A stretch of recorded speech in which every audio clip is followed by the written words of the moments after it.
Welcome to Career Tours. This week, when to go to HR. The questions this cast answers are, what kinds of things should I discuss with HR? When is going to HR the right thing to do? And why would I want to go to HR? If you're one of the many managers who's been promoted into leadership due to your outstanding performance as an individual contributor, congratulations, you've earned this. Wait, what? You mean no one told you that the skills you spent your entire career honing would now collect dust while your directs do the work you love? And now you're in a role that frankly can't be that hard because it's not like we're going to train you to do it. Or are we? If you feel thrown into people management without a life raft, the Effective Manager Conference is for you. We help subject matter experts become the managers they weren't quite sure they could be by providing a step-by-step, actionable process for being people leaders. Visit us at manager-tools.com/training to register today. Kate, you and I recorded a cast a few weeks ago about when not to go to HR. And this week we're going to talk about when going to HR is the right thing to do. And most people, or many people, think that HR is human resources. I'm going to say HR a lot, but I better say it once in the long way. Many people think that human resources is the place to go when you're not happy about something at work. And we said last time, don't go to HR if you think they're going to fix your problem. Like, they're going to fix your problem because you don't like the work you're doing, or you don't like someone you work with, or someone said something once to you that you didn't like, or your boss gave you some work that you didn't like, because that's not what HR are there for. There are times, though, when going to HR is the right thing to do, and that's what we're going to talk about today. Awesome. So we're going to cover 3 times when you probably should go to HR, when it's acceptable. And those 3 are when something illegal is happening, in cases of actual harassment, or with questions about benefits and pay and things like that. And before we start, one of the things is we're going to talk about going to HR, but actually sometimes, in most cases, unless it's your boss that's doing the thing that's illegal or harassment, in most cases it's right to go to your boss first. And in a lot of cases, if there's a company policy about things that are illegal or things that are harassment or, other negatives in the workplace, a lot of the time the policy says you have to go to your boss first and see if they can sort it out. So even though we're going to say go to HR, we're assuming that you've already gone to your boss and you haven't had, you haven't got resolution that feels right to you or feels sufficient to you. And of course, if it's your boss that's the problem, then you're just going to have to go straight to HR. But it's important that you use whatever the company process is, because otherwise you'll just be kicked back into that process. So the first one is when something illegal is happening. As we've explained before, HR is not necessarily your friend. HR's primary role is to protect and defend the organization from people-related issues. And of course, they do future planning and training, recruitment, really a number of other things. They're always on the side of the organization and not the individual. If something you're being asked to do is unethical, then HR will still almost certainly back your manager and not you. In part because it's their job to be supportive of the organization, and your manager speaks for the organization. And so if they do something, if it's not egregious, like, if we're talking about unethical or illegal and we're talking about your boss managed to steal $1 million from the company, then HR aren't going to back your boss, right?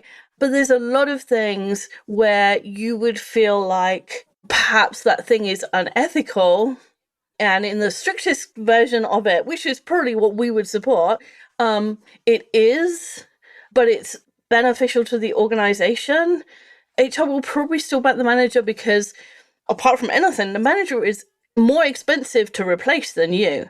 So if for example, you're sending something out to a customer and there's a sentence in it that reads one way but really means something else, right?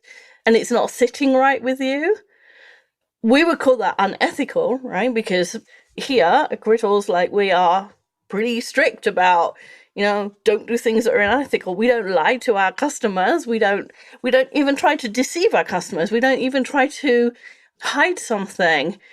But if you're in a company and, there's something on an ad that's hyperbole or just isn't strictly true the way that most people would read the sentence, HR will probably still back the manager. If you look at, all of the things that go to, I don't know what it's called in the US. In the UK, there's something called the Advertising Standards Authority.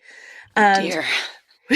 and what they do is deal with complaints when people say what was advertised was not what I got. So if you go to McDonald's and you look at the picture of the burger and it looks really pretty and it has lettuce and tomato and what you get is, 2 pieces of bread with a patty in the middle, then you would go to the Advertising Standards Agency and say, hey, what they advertised was not what I got. That thing, though, isn't illegal. Right? It's unethical, but it happens all the time in business. And what happens sometimes, I think, when someone sees something illegal or what they feel is illegal or what they feel is unethical, it's coming up against their standards and not necessarily the standards of the organization. If that happens to you, then you probably aren't the right person for that organization. You should probably be looking for somewhere that fits your standards better. But that still doesn't mean that HR will back you. It's a little scary, I think, but that's okay because, again, we're trying to be clear about HR's role, and their role primarily is to protect the company. So even though for some of us that might be a little scary, it's good to know. I think it's also good to remember and keep in mind that unethical and illegal are not the same. For example, it's legal for your boss to ask you to undertake substantial personal business on customer time. He could ask you to make calls on behalf of his side business. However, most people would agree that stealing company time is unethical. Right, but it's not illegal. Right. So your boss could ask you, and HR might back them if you went to HR. That's different, though, than falsifying business records, engaging in tax evasion, or deliberately misclassifying employees to save on payroll, copyright infringement, ignoring laws and regulations. All of those things are illegal as opposed to unethical. And before you go to HR, you need to make sure that you have the right information. It can be really easy to misunderstand a situation. There may be more to the situation than what we are actually seeing or experiencing. Right, and that's another reason that, things that happen that we feel are probably illegal or probably unethical happen, and then the company backs the manager. Because what happens is we see part of something, and that part is part of a bigger whole. Let's go back to the example. Your boss asked you to make cold calls on the behalf of his side business, right? That seems like it's pretty clear cut that it would be unethical for him to do that because he's using company time and resources to his own benefit. But what if that side business is not actually his side business? It's a test to see if there is customers for that kind of business that your company might go into. Now, he might not tell you that because it's a secret that they're thinking about going into that business. And so you can see something unethical happening, but if you see it as the broader whole, then it's not. The other thing that happens a lot is that what people think is illegal isn't actually illegal. So a lot of the times if you see newspaper things that say, oh, this person was released or this person wasn't charged and what a terrible thing they did and it should be illegal. Well, when you actually read the law, it doesn't prohibit whatever they did. And the way that the law goes is it's very strict on exactly what someone did and exactly what the law prohibits. And so sometimes we can get it wrong if we're not lawyers because we understand the law in a kind of layman's way. And when it actually comes to court cases, they understand it in a very legal way. So we've got to be really careful about the situation we're in and whether we know everything and whether we understand everything that's happening. Absolutely. The consequences of that whistleblowing of letting people know is often that you're fired. There seems to be so many movies out lately about something like this, right? Not that movies are real life, but when a person does the right thing, but there's still consequences. And sometimes doing the right thing has those consequences. It shouldn't be the case, but if people within the company are committing and sanctioning that illegal behavior, Why would you expect them to follow the other rules? Right. Now, if you think about people at Enron, if you had gone up to them and said, yeah, you shouldn't be doing this, do you think they would have said, oh, you're right, let's stop doing it? No, there's a conspiracy. There's 50 people involved. They're just going to say, no, go away and shut up. Or Yeah. we'll pay you to go away. Or, oh, look, you just lost all your benefits. Like those people are already doing something bad. They're not going to... Suddenly get a conscience. Yeah, exactly, right? Yeah, suddenly get a conscience. That's a really good way of putting it.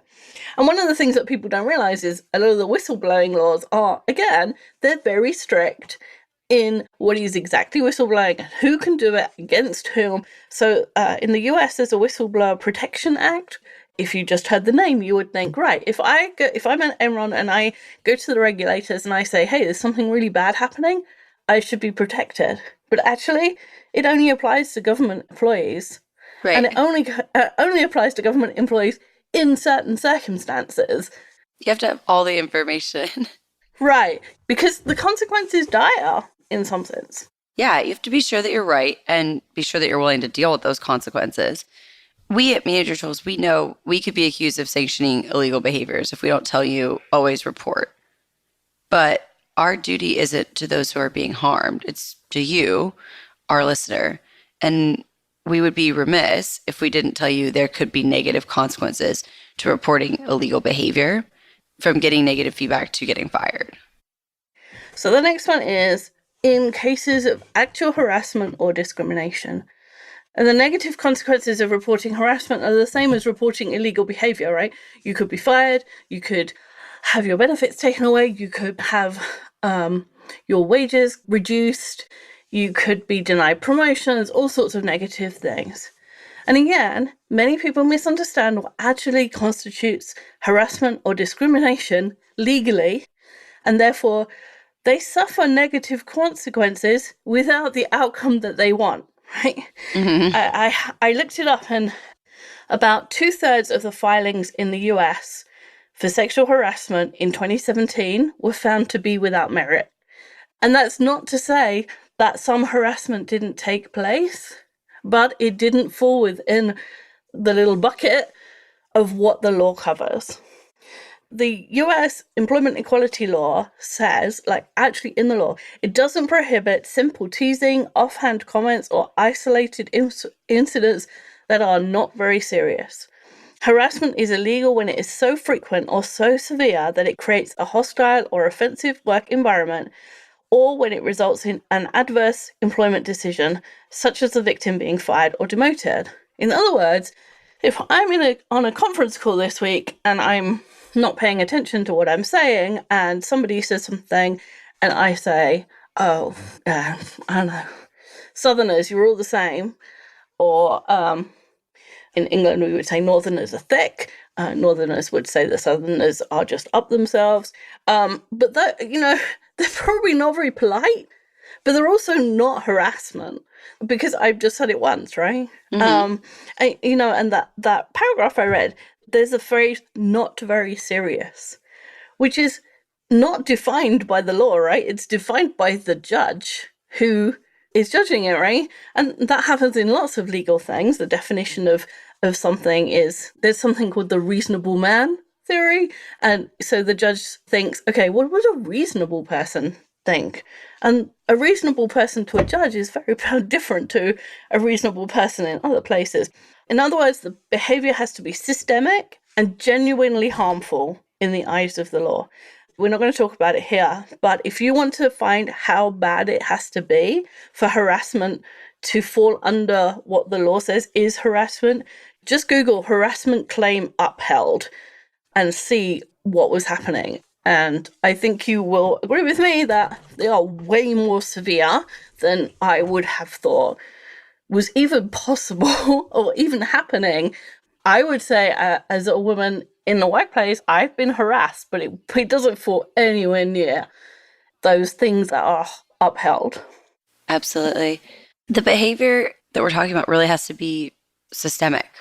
That one offhand comment isn't going to work, and it has to be genuinely harmful. So we just want everyone to be aware that, the idea that we have about what's right to do It's not always upheld by laws and things like that.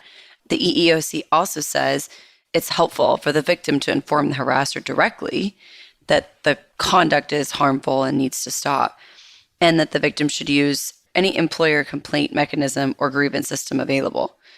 So basically, you have to have told the aggressor that you don't want them to do that thing. You have to have told them you want it to stop. You also have to have reported it, not just to your supervisor, but to whatever mechanism your company has for reporting these things. Claims have been dismissed because someone has reported the behavior to their manager, but not to HR, and HR was a required part of documentation within the company. So it was part of the process. So claims didn't get upheld because the person didn't go through the whole process. And by the way, even if the courts find the behavior is harassment, it does not follow that the company is liable or will be sanctioned. So you're swimming upstream. You are. Sadly, but we're not doing fantasy tours, we're doing career tours. The US law that we've described is illustrative of the legalities in most of the developed countries. The details are different, even within the US, where some states have some additional rulings. So we're not going to talk about specifics, but suffice it to say that you will need to have asked for the harassment to stop. And if it continues and you want to report it, do some investigation before you decide to go to HR. And there's probably a free helpline in your country, which you can use to find out if you actually have a case. In the US, you can call the EEOC directly. But when I looked it up, in most countries, there's a helpline that you can call. And you might decide, it's not worth it. I'm just going to find another job. And if that's your decision, we would fully support that.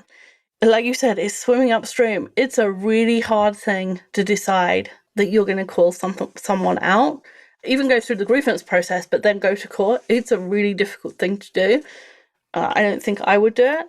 And so if finding another job is the solution, I'd fully support you. The last topic that we're going to cover is a time to go to HR is when you have questions about benefits and pay and things like that. Many of the administrative tasks that used to be done by HR have been outsourced. So you may be calling an outsourced company. But if you have questions about how much you've been paid, what your benefits are, how to access them, what forms do you need, performance review processes, and so on, these are the questions that HR is probably most able to answer. When we say pay, we don't mean how much you're paid overall. If you want a raise, then you need to do the work that proves you deserve one, which of course we cover elsewhere. And then you need to take that discussion to your manager. Please don't go to HR thinking that you can get around your manager, because they'll probably just send you right back to him. Yeah, it's not like, Mom said no, but I'm going to ask Dad. It didn't work when you were 5, and it doesn't work at work. And when we say pay, we mean how much actually ended up in your bank account versus how much you thought would end up there. So if you've been underpaid, HR should sort that out. Or if you're in a big company, it will be payroll, because they're big enough to have a department that's just payroll. But they're usually part of HR. If you've been overpaid, talk to HR straight away, because the mistake will be seen eventually, and it's way easier to pay back the extra before you've had chance to spend it than it is after. If you get, an extra $2,000 in your paycheck that you didn't know was coming and you don't know why you got it, don't go spend it. Go talk to HR or payroll and find out why it's there. And if it's genuinely yours, yay! But if it's not, it'll be way easier to pay it back if you haven't spent it. So true. And I've seen it happen, which is why I put this paragraph in there. Much of the information and facts and data and stuff like that about benefits is really now often available on the company intranet.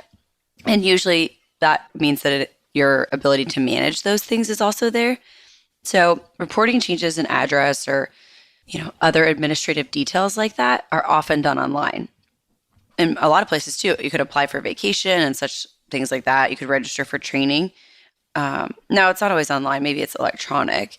We would say you do need to check with your manager before you apply for vacation or sign up for a training. But those tasks, once approved, can be executed electronically or online. So those things usually are not really times to go to HR. They're something you could get done like at your desk or something like that. By the way, if you work in HR and you think, I do much more than this, we know. But for most employees, these are the times when they think of HR, and they're the times they're most likely to encounter you. And we know you're not sitting there waiting for someone to call to tell you they've been overpaid. You're busy. But for most people, that's when they think about HR. When something goes wrong, when they want something, that's when they come to you. Absolutely. HR is probably the most misunderstood department in any company. Employees tend to think it's tea and sympathy or a shoulder to cry on. I love the difference, by the way, between tea and sympathy being English or British and shoulder to cry on is in the States. I love that. Most people tend to think it's those things, where really HR knows that they're charged with protecting the company from the people. In addition, most people don't really understand the law or how it works, and they're really not in a position to hear it when they're stressed. And so they might make decisions that are not exactly the right thing to do in terms of HR or in terms of their futures. But if you've listened to this guidance and decided that you should go to HR, you might also want to listen to when not to go to HR, just to make sure. Yeah, if you go to the website and you put HR in the search box, you'll see all of our casts on HR, including that one when not to go to HR. And if you have a big problem and you want to send us an email, and we'll try and help you. A lot of the times these situations are very complicated, and complicated further by grievance processes and legal issues and where you are and who you are and lots of other things, but we will do our best to help. Absolutely. That's it. Hope it was helpful. We'll see you again next week.